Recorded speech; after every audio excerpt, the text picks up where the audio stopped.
It's a classic trap. Those companies are thinking they have a lead problem, but most of you listening don't actually have a lead problem. You have what I would call a leverage problem.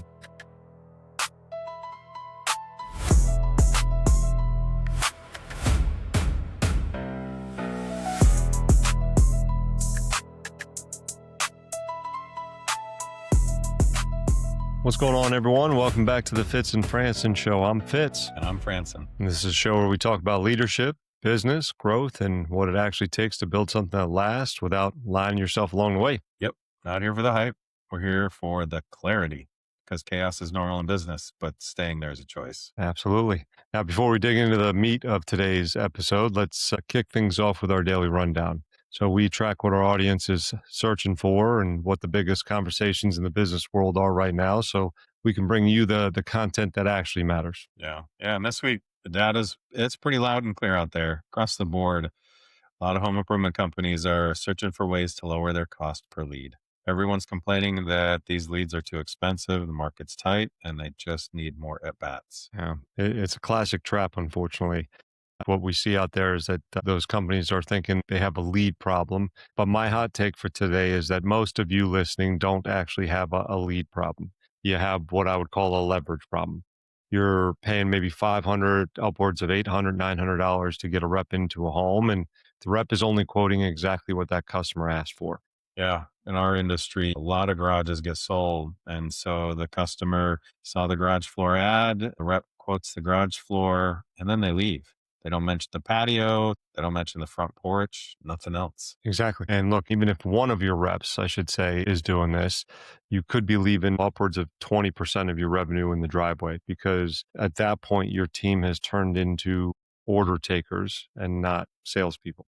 Yeah. So let's kind of break it down and kind of discuss why this is happening. Because, when an owner opens their dashboard, they see this cost of acquisition going up. So their instinct is to squeeze marketing. I've heard this a lot. Jay, get me cheaper leads. But you can't outmarket a broken sales process in the home. Sure. I mean, for the record, I'm okay with the owner squeezing marketing just a little bit for the start, but Me I too. don't disagree with It's you fair. that the sales process got to get looked at too.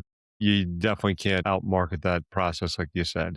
The math simply doesn't, it just doesn't work anymore, right? It costs 5 to 7 times more to acquire a new customer than it does to sell more to an existing one. So if you want to scale past maybe that, 5 or 10 or even 30 million for some of those bigger companies out there, you have to maximize the revenue per appointment, right? So you have to expand the scope of work when possible. Yeah. And I'm actually just going to interject here a little bit of statistics on the powerful marketing side. We're in 40 locations across the US, and I can say with 100% certainty, everywhere cost per lead is going up. And so, like you said, squeeze marketing, run marketing efficiently. But what we're talking about today is taking care of the other side of that equation. Hmm. So, there is a massive tension here. When I talk to owners or sales managers, I do hear this pretty regular where they say that, the reps are terrified or at least scared of an upsell. These Hmm. reps, they're thinking, well, shoot it, if I can barely get the garage, if I push for the patio, I might lose the garage floor. I don't want to blow the whole deal. Sure. Look, and those are the ones that are saying it, right? There's plenty more that don't even say that. And you've heard me say this before, Jay. When a rep says that, what they're really saying is that they're selling scared, right? Unfortunately, it's a completely backwards, way of thinking from how human psychology actually works. Mm. They're operating on maybe some false assumptions, in my humble opinion. They think that asking for more will end up creating friction. But if you understand that psychology of influence, asking for more at the right time, right, actually will Hmm. help validate the decisions that are already being made. Sure. Love talking psychology with you, Fitz. So let's Mm. dig into that psychology because this is where the magic can happen. What is actually going on in the homeowner's brain when they finally say yes to that initial project? Yeah. So if my teachers could see me now talking about psychology, they would be shocked, probably a little terrified, if we're being honest. That's But right, there's a concept in behavioral economics called the shopping momentum effect, right? And when a customer is evaluating a quote, they're in deciding mode, right? And there is friction, there is a little bit of stress, but the second they actually say yes, the second they make the commitment, their brain shifts from that deciding mode into buying mode, purchasing mode. Sure. The dam breaks. Yeah, so there's a lot of momentum at that point. Grant Cardone, who's somebody that I know both of us listen to and follow, he talks about this on a pretty regular basis, and he calls it an opportunity, but he refers to it as like the second sale, right? And I think one of the things he talks about on a regular basis is that the second money is always easier to get than the first money, right? Hmm. And once somebody has trusted you enough to hand over their credit card or their check or sign up for financing, the opportunity to get more of that is usually a lot easier. The hardest part of the job is actually getting them to trust you enough to hand over that stuff on the first attempt. So Hmm. once they've done that, the rapport is built and they trust you as the expert at that point. Yeah. Okay. So the rep who packs up his bag the second he gets the signature on the garage floor is most likely walking away at the exact moment the customer is most primed to buy something else. 100%. Right. So when you think about it, this is like the guard is at its absolute, there is no more guard. The guard's at Hmm. its lowest possible point after they've committed to trusting you with everything they got at this point. And we see this in other industries too. So another name that we've mentioned in the past, Chris Voss, the former FBI Yep. negotiator, he talks a lot about tactical empathy and anchoring, right? His book, it's a great one. I recommend it if you haven't Hmm. listened to it. But you don't necessarily aggressively want to be pushing upsells. You need to use labels, right? So Yeah. things like you take a lot of pride in how the front of your house looks. How am I supposed to leave you here and have your front walkway unprotected when we're already going to be out here doing your garage, right? Maybe say it a little cleaner than I just did, but that kind of idea. Yeah. Yeah. And that's brilliant. I also love Chris Voss. Great book. Never Split the Difference. Hmm.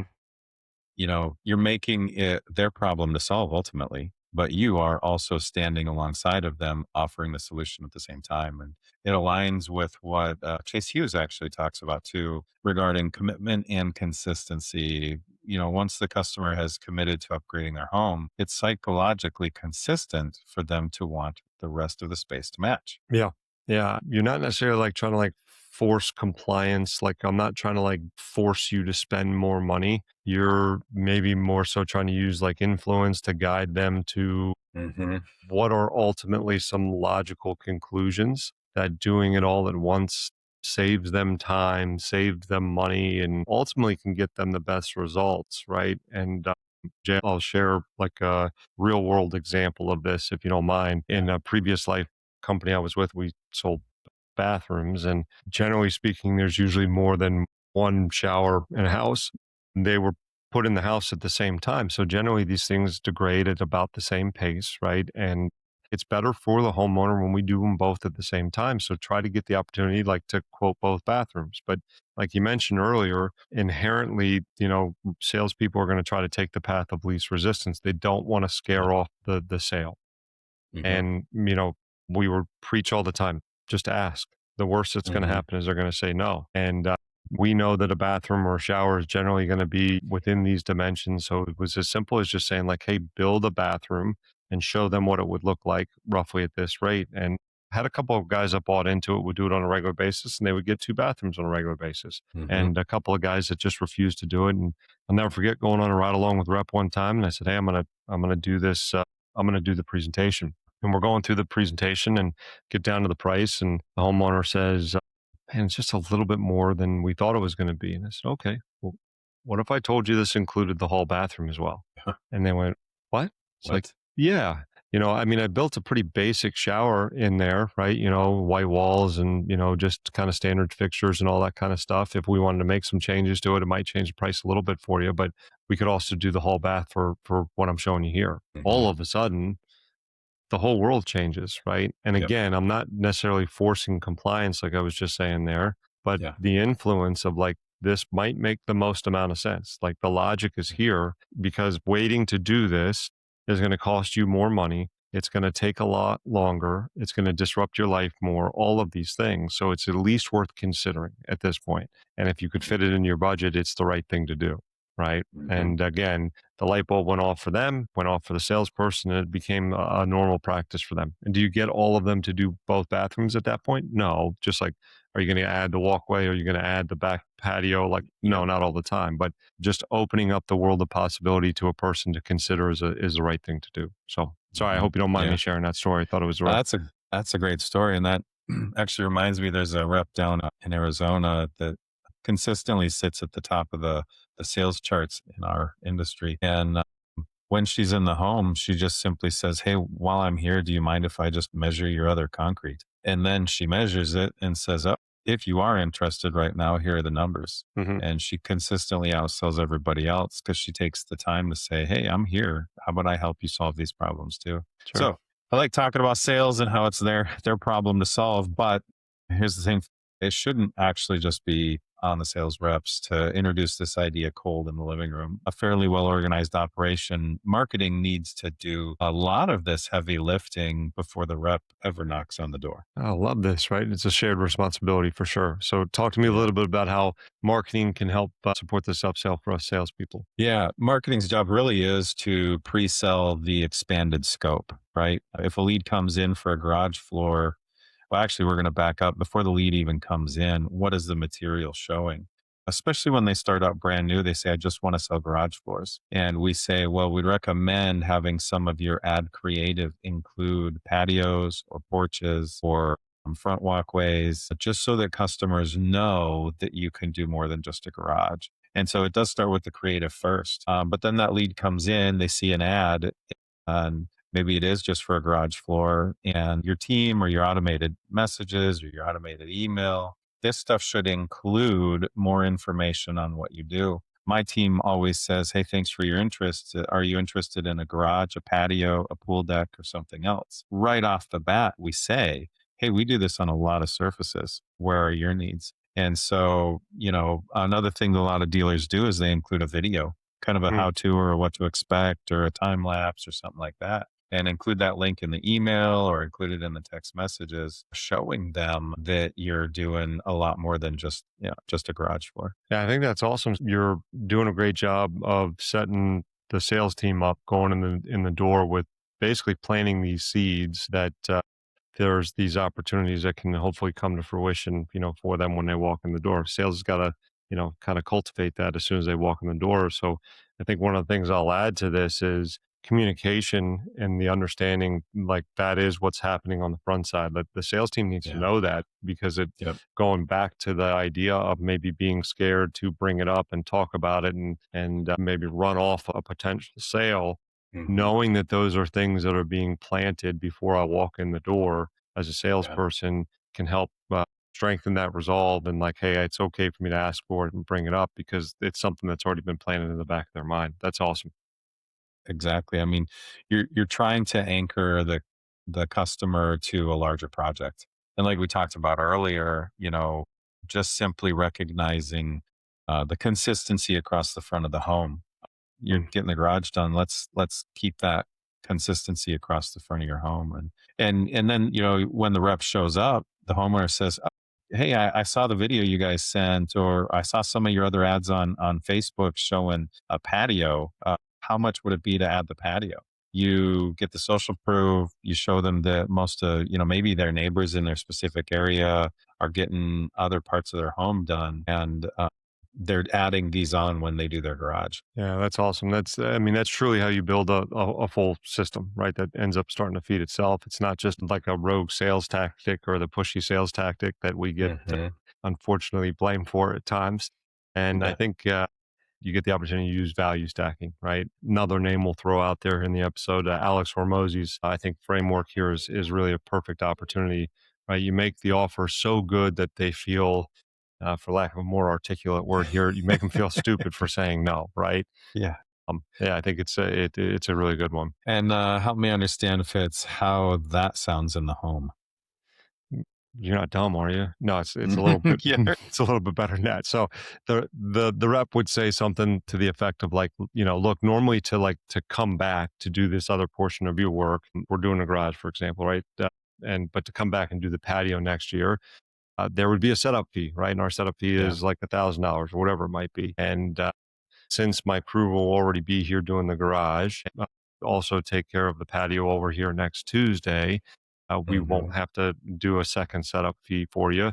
And the, as a result, you obviously have a pretty big savings. So what you end up doing in that, scenario is you're giving them a really, massive logical reason to act now, right? Hmm. I'll add into that too, like doing this year not only Yeah. saves you that, but like every single year our prices do what? They go up, right? So Yep. you're not only saving on that, but you're saving on the, what used to be a 3 to 5% price increase every year. But we all know since COVID, that number's gone from that to probably closer to like 7 to 10% every single year. Yeah. Yeah. That's good. Good information. So let's do what we always do, Fitz, and let's make this actionable. If we've got an owner or a VP of sales or some other, person in a place of influence in their business, and they're listening to this right now and they know their team is leaving money on the table, what are some concrete steps, no pun intended, that we need to take this week? Sure. All right. So step one, you got to train the transition, right? You got to Sure. practice what you want to play. So you have to role play the second sale. So teach your sales reps to fully acknowledge and secure that first yes, right? So we definitely want to make Hmm. sure we get that and then go from there. So congratulations, you're going to love the garage floor, and then seamlessly pivot. Hey, while we're getting the paperwork together, I did notice the back patio. Have you ever considered doing anything with that? Hmm. Right? They need to practice it until it feels natural. That's good. And I think that that's also going all the way back to the kind of the beginning of this conversation is how do we help that sales rep figure out how not to sell scared? Hmm. Practice, role play, practice. Good. So step two, I'm going to pull this over to the marketing ops side. You need to audit your pre-appointment communication and your marketing material. You need to make sure that you're sending content out that showcases multi-area jobs. And if you aren't, get a quick video, pull some projects out of company cam, talk to your marketing team, and then make sure some of these automated follow-ups with the customer are including kind of a comprehensive project. And then add it to your marketing and your confirmation sequence if it isn't there. Yeah, I like it. It's a huge help to us on the sales side. And if your salespeople aren't thanking your marketing team for doing that, add that to your sales process, right? That's right. Yeah. So, all right. How about step three?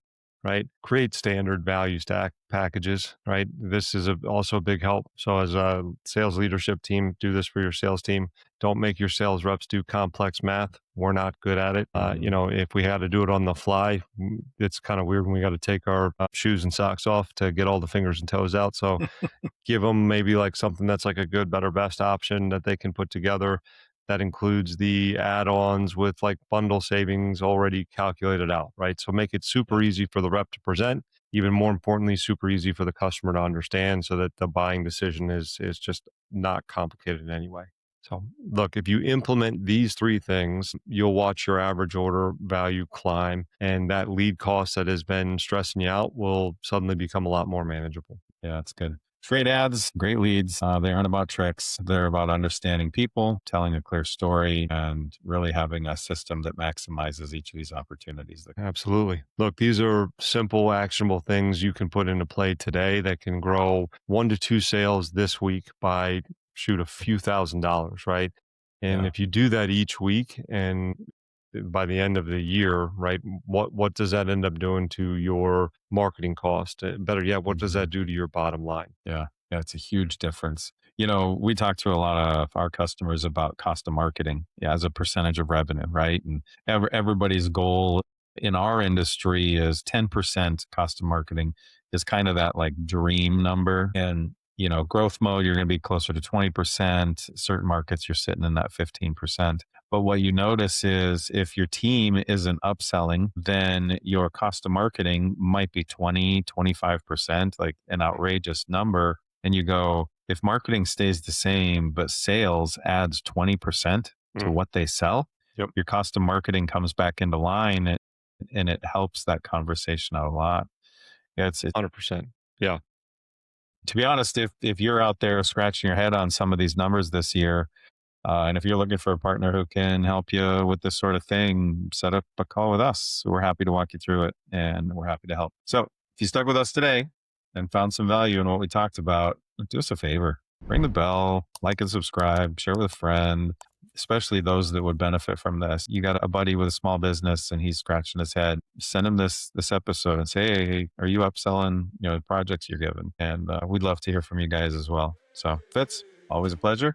And to the listeners out there, keep building. Absolutely. Happy hunting, everybody.